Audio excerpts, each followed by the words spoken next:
Happy 2025, weirdos. This is your year ahead forecast for Aquarius Rising. The future is here. We were born for it. This year for Aquarius Risings is a year of stepping into full creative expression. It is a year for coming out of the wings, coming out of the shadows, being your full creative, strange self here upon this weird project of an Earth. A great transit has arrived.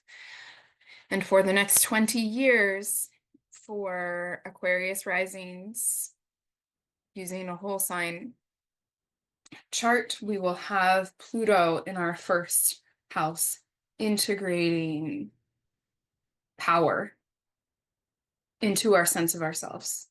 And this is a really interesting transition because Pluto has spent the last, 16 years in our 12th house. And then the last few years in and out of our 12th house, combing through the weight of history, personal and collective, in a psychological exploration and these deep transformations in our relationships with ourselves. And the 12th house is the basement, is the foundation of the psyche to our first house. And Pluto changed all of the subterranean nature of us over the last 16 years. And now Pluto moving into Aquarius will change the visible parts of us. Now it is time for the renovations that transform the identity and the sight and how you appear and how you step into yourself and how you inhabit the home of your body will be different. Because it's time to learn how to hold power instead of being alienated from it, because we have Leo in the 7th house. We're not the heroes, we're the observers. And Pluto has come to bring a concentration there. It has to be used, it has to be transformed. Participation won't look like leonine participation, but our ability to observe the structure of things. And merely by noticing and noting the structure of things to transform things is being called forth in its own way. So Pluto entered Aquarius for the final time in November, the final time in our lifetime. No more retrogrades into Capricorn. Pluto is in Aquarius, here to stay. And the headlines of 2025 are really this glimpse into the future, because Pluto is newly ingressed into Aquarius and will be there for the next 20 years. But in 2025, Neptune will ingress into Aries, where it will stay for more than a decade. Uranus will ingress into Gemini, where it will stay for the better part of a decade. And Saturn will ingress into Aries, where it will stay for the next 3 years. So to have all of these outer planets shifting at the same time, being as they do rule cultural epochs and significant transits in our own charts, changes our view of things. Now, notably, Neptune, Uranus, and Saturn will retrograde back into their current signs in the fall. And so that is why I say a glimpse of the future. We are not totally there, but these shifts are quite large. Now, additionally, Pluto, Uranus, and Saturn and Neptune are all moving from earth and water signs into fire and air signs. And so this is so much less about the matter and the material of the world, and so much more about the ideas and the passion and the initiative and what we can do with it when we can use things in creative and new ways. So we have Pluto moving into our house of identity. We have Saturn and Neptune moving into the third whole sign house for Aquarius risings, into Aries, transforming the way that we communicate, the way that we move through the world, and what we speak into being. This is how we show up in reporting, in educating. This is how we are structuring our time.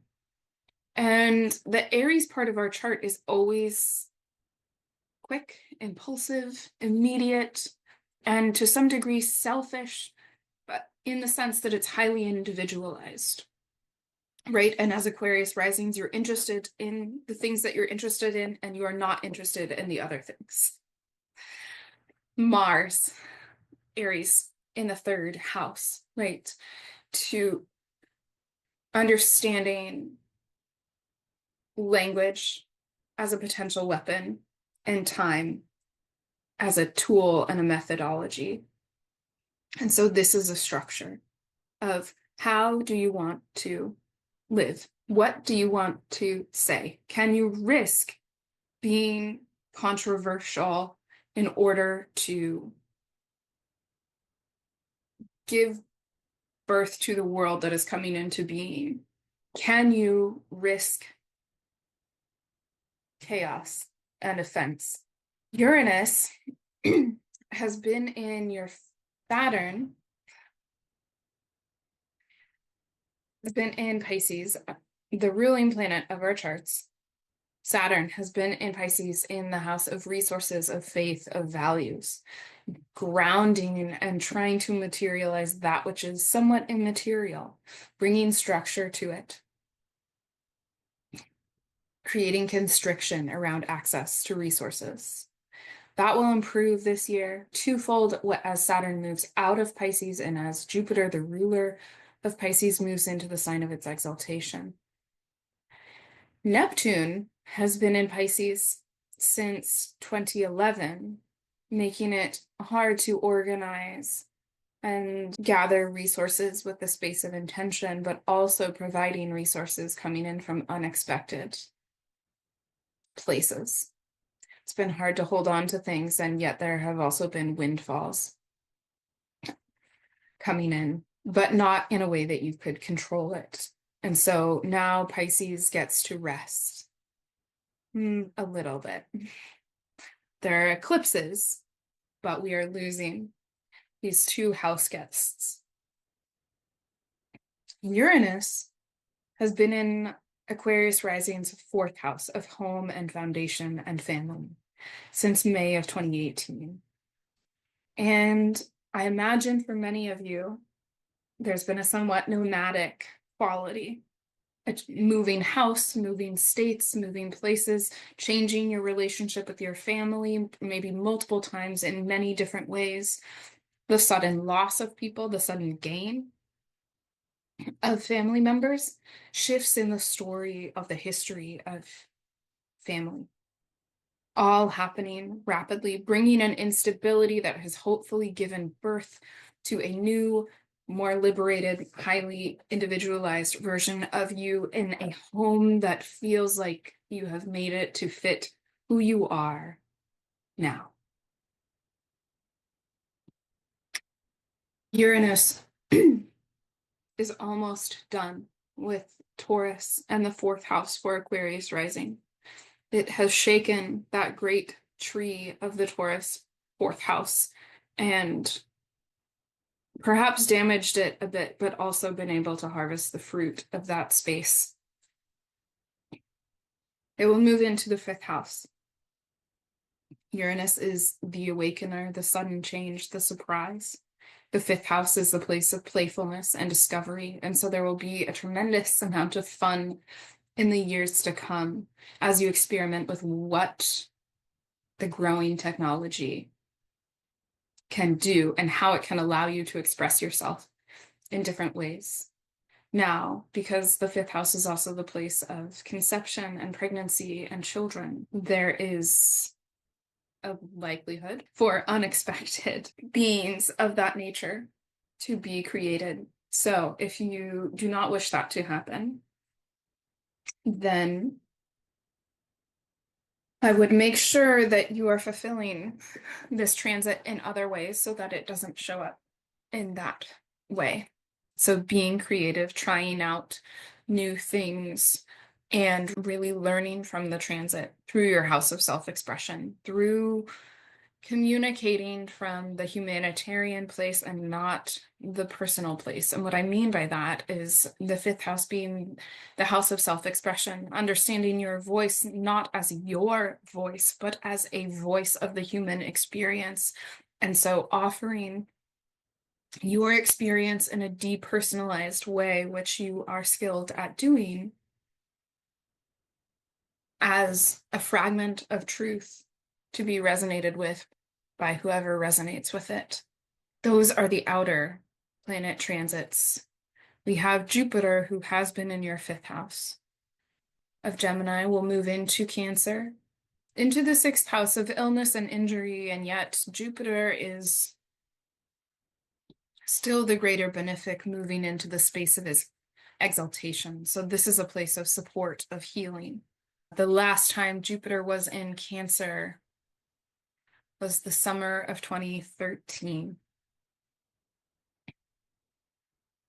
And so you can think back to the support that you received in that space and what that felt like to be held, that buoyancy of Jupiter and its exaltation in your sixth house.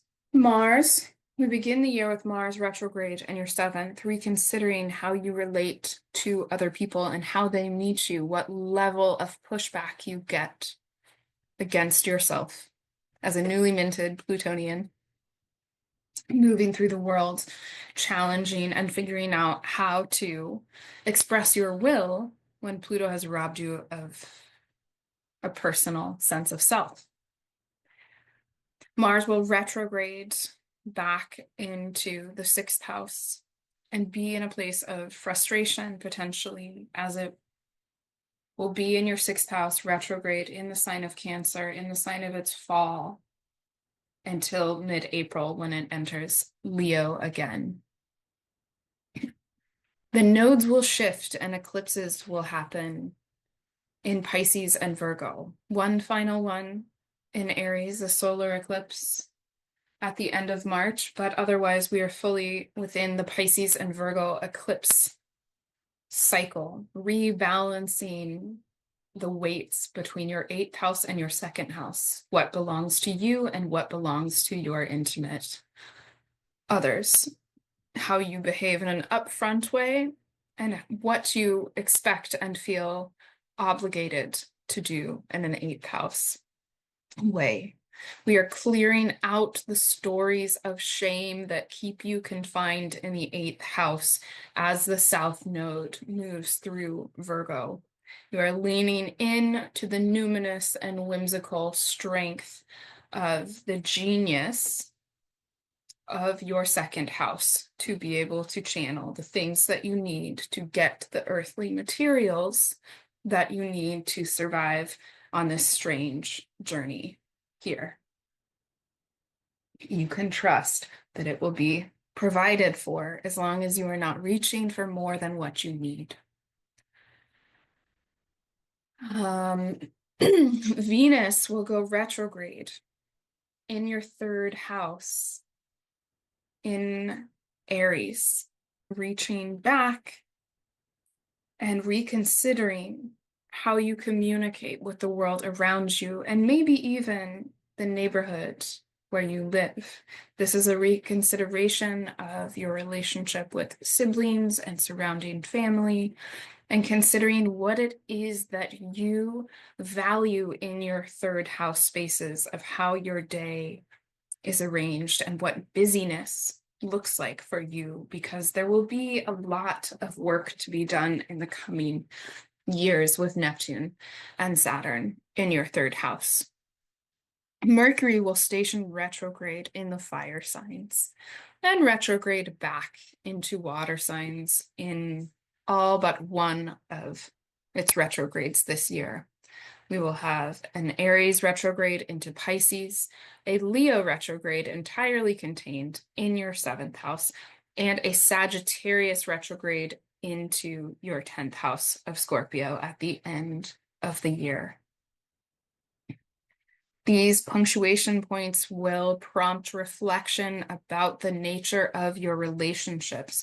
And for the water ones, how they relate to the work that you're doing in the world, and if you are in alignment with your intuition about what that work is and what that looks like. Because being an Aquarius rising, you do work on multiple levels, really all of the air signs rising. Your professional work is the strange, intuitive, watery space where not all of it is visible, not all of it is spoken. You have the earth signs in the shadow houses. The most practical work that you do is the most hidden, is the most personal in this way. Whereas what you are is a refinement of collective ideals, and how you communicate them in your relationships is made of fire and passion. So it'll be a reconsidering of that passion and how that informs the gathering of resources and what you need to do for your work here. I will go kind of piece by piece through the year and get a little bit more into the nitty-gritty of things and trying all the while to be mindful of time. Oh, goodness.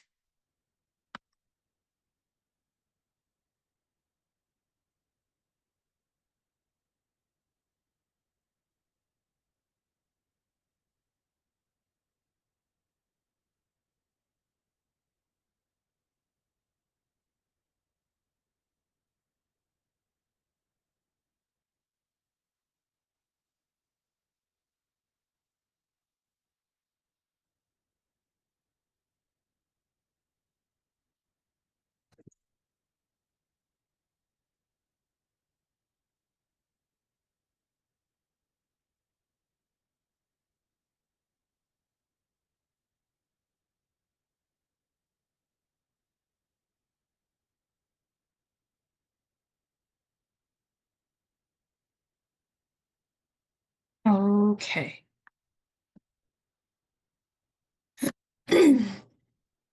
So here's where we begin 2025.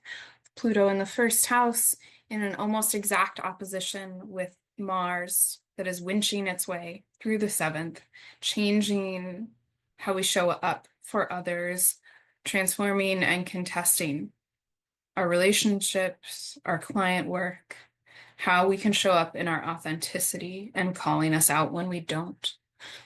Mars and Pluto will come into an exact opposition on January 2nd, which is also the day that Venus will enter Pisces.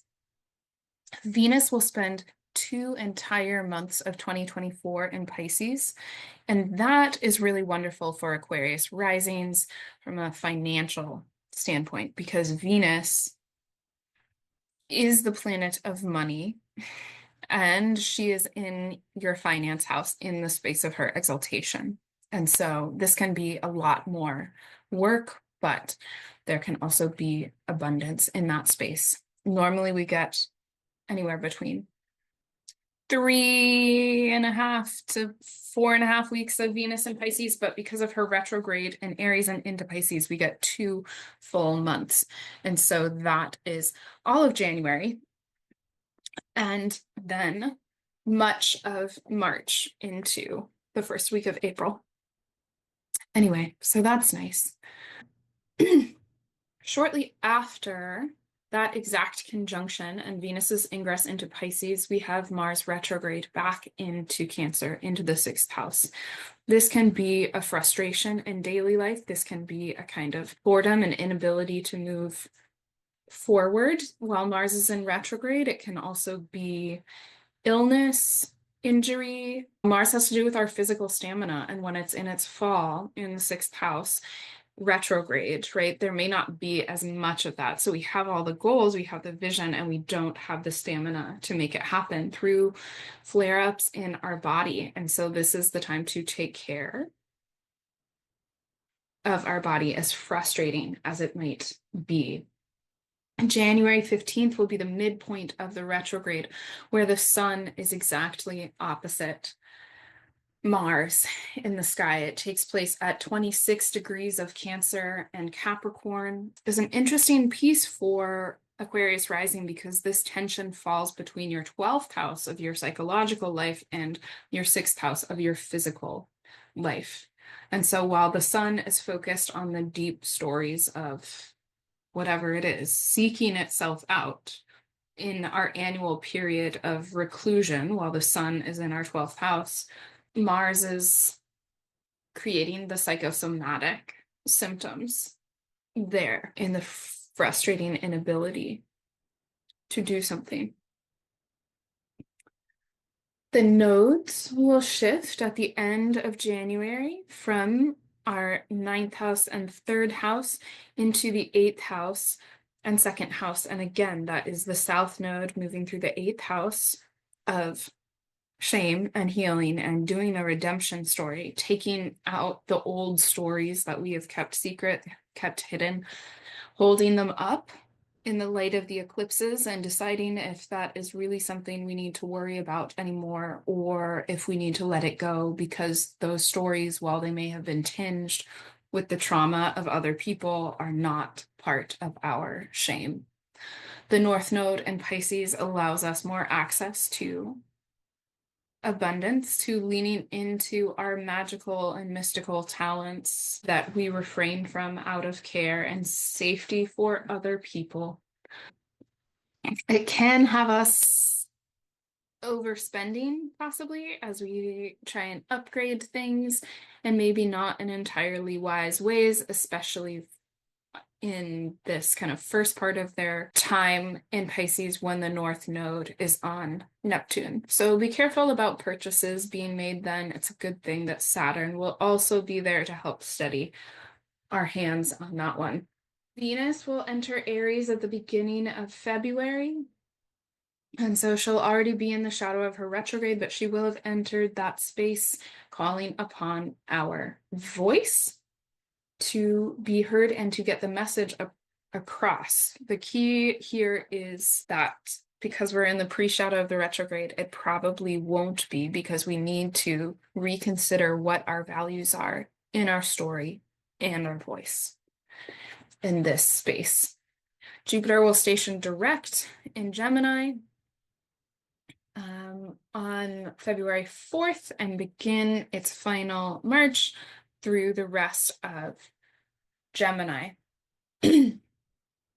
Mars will station direct on February 23rd in Cancer at exactly 17 degrees and begin moving forward again, but will not leave the sign of Cancer until mid-April. March is by far the most intense and busiest astrological month of 2025. And so let's just jump right into it. We begin with Venus's retrograde station first thing on March 1st at 10 degrees of Aries in your 3rd house, reconsidering the values and communication, who you're talking to and who you're with and how you are spending your days and scheduling your time. We will have a lunar eclipse happen on March 13th at 23 degrees of Virgo. So that opens up eclipse season and these deep themes and looking at the story of indebtedness, whether it be actual money or psychological indebtedness, or struggling to feel worthy until you have healed and understood the people around you. Nearly simultaneously, the ruler of that lunar eclipse, Mercury, the ruler of Virgo, will station retrograde also at 10 degrees of Aries. This point is being hit again and again. There's some cosmic emphasis happening here. Mercury will station retrograde, pausing, almost like holding the tone of that eclipse so that we can really get into it and hear what's happening in that space. The next week, we have this kind of double time where the sun will conjoin Venus at 2 degrees of Aries and then Mercury at 4 degrees of Aries. So the sun is now in the sign of its exaltation. We're past the spring equinox, and the sun conjoins each of them to understand what is the lesson at the heart of their retrograde cycles as the sun is gaining strength and moving into the light half of the year in the northern hemisphere. On March 27th, Venus will retrograde back into Pisces and spend some time conjoining Neptune and moving back to Saturn. Saturn will have moved forward at that point and staying in a prolonged conjunction with Saturn as it's stationing direct. That is the time for the more heart-centered part of the retrograde to connect and to make deep commitments. Venus and Saturn are committing for the long haul. These are soul vows we're taking.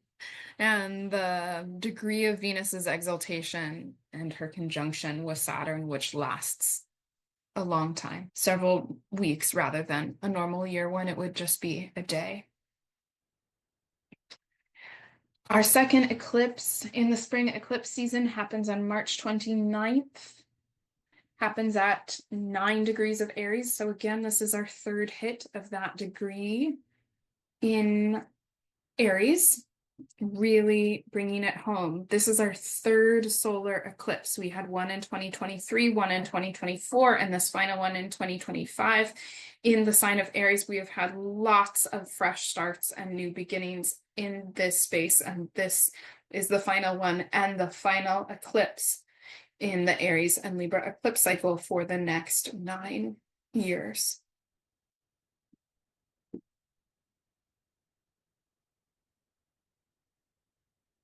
On March 30th, Neptune will move into Aries and begin more than a decade of its transit through Aries. It will imbue the qualities of Aries with a sense of fatedness, with fortune, with a numinousness, and when we are deifying the martial space of Aries, it'll be interesting to see how that shows up. I'm not sure that it will make it any easier to structure your time or to stay fully grounded in the present, because the present that you are engaging with will be increasingly, I imagine that technology will have something to do with that. But again, we've got about 14 years to watch this transit develop. This is just the first ingress of Neptune into Aries since the 1850s, 1860s. Okay, so that is the big first quarter with retrogrades of all of the personal planets and our first ingress of the outer planets. Quarter 3 and just into quarter 4 is the ingress of all of the outer planets. So we just had Neptune go in. We have Mercury stationing direct in Pisces on April 12th. We have Venus stationing direct in Pisces on April 12th. We have Mars moving into Leo on April 17th. And then we have that final Mars-Pluto opposition happens on April 26th. On April 30th, Venus will re-enter Aries under a now much more empowered Mars. And on May 1st, Mars will be out of the shadow of its retrograde, and on May 4th, Pluto will station retrograde at almost 4 degrees of Aquarius. So that Pluto station in the first house can hit Aquarius risings quite hard, understanding how much has happened between then and when Pluto ingressed in November.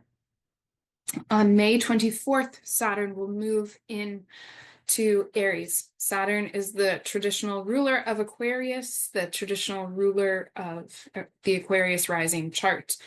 And so it carries considerable weight, throwing Saturn into a new sign shifts your experience and the focus of your chart to that particular sign and that particular area. So again, an emphasis on the third house.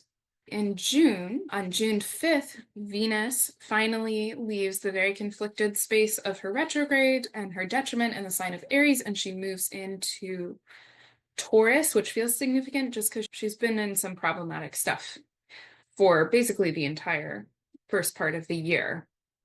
And that changes in June.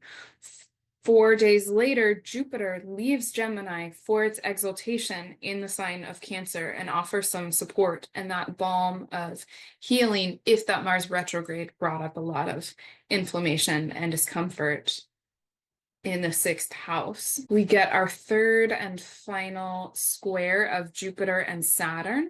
The first two happened in the signs of Pisces and Gemini earlier on in the summer of 2024, and then December 24th, Christmas Eve of 2024, we had these squares, and now the final one happens after their ingress into their new signs, initiating a new kind of beginning and egging each other on from that space.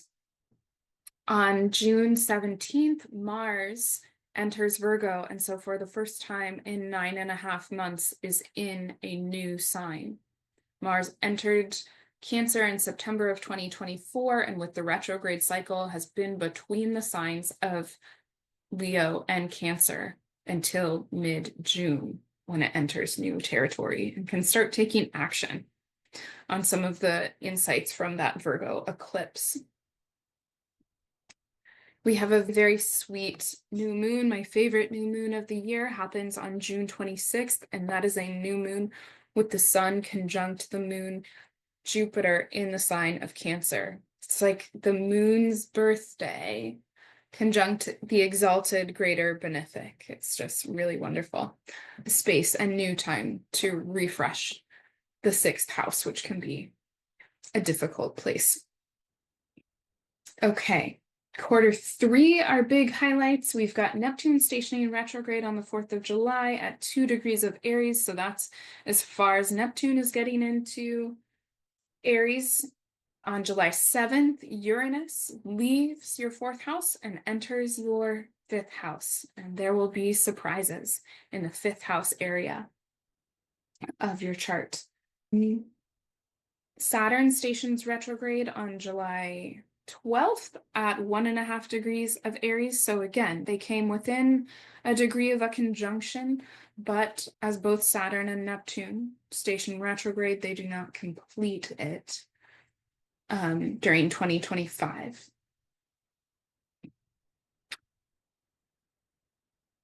Mercury stations retrograde on July 17th at 15 degrees of Leo, and this will be probably the biggest and most significant Mercury retrogrades for Aquarius risings, all other things being equal, because it is going back and rearranging, maybe integrating some of the changes that Mars created, fixing some of the things that Mars irritated in that 7th house transit.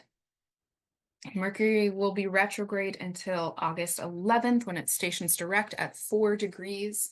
What's interesting to me about that direct station is that Mars stationed retrograde at 6 degrees and then Mercury stations direct at 4, so it's really in the same point. So this Mercury retrograde in Leo feels tied in, feels like a closing or an integration of that Mars retrograde in Leo as well. September 1st, we have Saturn retrograding back into Pisces. So Saturn being the first of the outer planets to rejoin its former sign. This can be a deeper moment for those of you that have Saturn in Pisces that are going through your Saturn return. Some of those themes can come back up again. We've got a little bit more to do, and Saturn will not re-enter Aries until 2026. So for the rest of 2025, we will have Saturn in Pisces. We have Uranus stationing retrograde at 1.5 degrees of Gemini. So again, just dipping a toe into Gemini. The most significant thing about this Uranus station is that 2 days later, there's an eclipse. And so when we have a hugely destabilizing planet stationing and gaining power, and we have a destabilizing eclipse happening simultaneously, I'm really keeping an eye on their dynamic.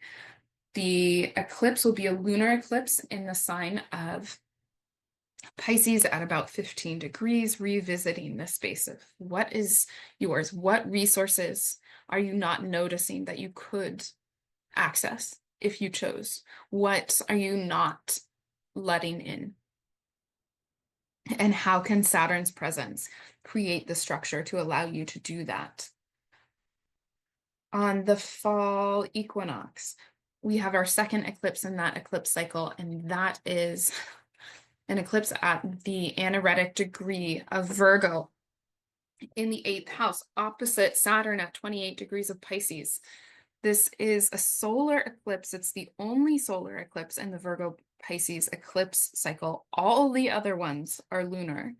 So that's very interesting. It's the only like new beginning, supercharged new beginning, and yet it is doomed as a beginning. It is a beginning at the 11th hour at the 29th degree of the sign, and it is opposite Saturn. Oppositions are in the nature of Saturn. They block, and when you are literally being blocked by the block of Saturn, anything that gets sown at the eclipse, yeah, we know your stories, but this one is just a strange eclipse to me. This is just the eclipse where you take out the trash, and the new thing that you have is the space where the trash was. And then probably you have the wrong trash day and it doesn't get picked up for a week. On Q4, we have Pluto stationing direct at 1.5 degrees of Aquarius in the middle of October, and Neptune retrograding back into Pisces on October 22nd, being the second of the outer planets to rejoin its former sign. On November 7th, Uranus will retrograde back into Taurus, and so we will end the year with all of these outer planets back in the same signs that we began it with, finishing up the last pieces, having given us a glimpse at what lies ahead and what we will get back to. On November 9th, Mercury will station retrograde at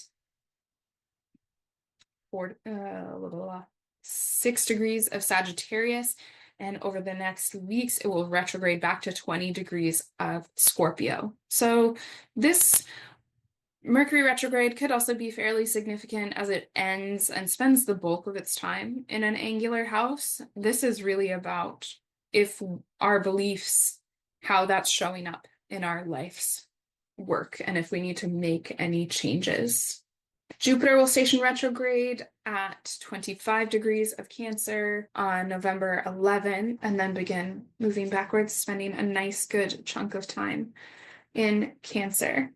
Saturn will station direct at 25 degrees of Pisces, so that's as far back as Saturn gets, on November 27th, and Mercury will station direct at 20 degrees of Scorpio on November 29th. Neptune will station direct at 29 degrees of Pisces on December 10th. And so we end the year with these planets moving forward again from their previous space. Mars, by that time, will have moved through all of the signs and end the year in the 12th house, having fully overworked yourself, having fully given everything this year, it is not a bad year. It is an exhausting year where many things will get reorganized and the future ahead will get planned, inspired, seeded, and revised. I thank you for being here. If you want to go over your individual chart and look at what the year looks like ahead for you, you can book year ahead readings through my website. Please this video and subscribe to my channel if you want to see more content like this.